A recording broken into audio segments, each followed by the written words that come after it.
This is going to be a video tutorial on how to enable or disable background apps in the Microsoft Edge web browser. I will be using a desktop PC for this. Let me jump over to my browser. I have the Microsoft Edge web browser opened up.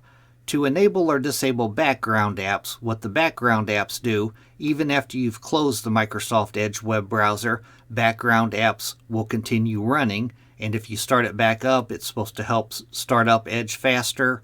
But on the downside, if you have background apps enabled, then it drains on your system resources.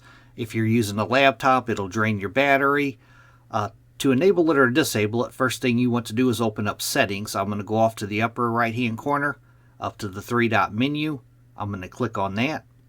Then I'm going to go down to where it says Settings, and I'm going to click on Settings. Now in the pane off to the left-hand side, you want to click on System and Performance. Then on the center pane, you want to click on System. And then right in here, continue running background extensions and apps when Microsoft is closed. By default, it's probably enabled like you see mine is, but to disable it, you just toggle this off. And to enable it, you want to toggle it on. That is how to enable or disable background apps in the Microsoft Edge web browser. Thanks for watching.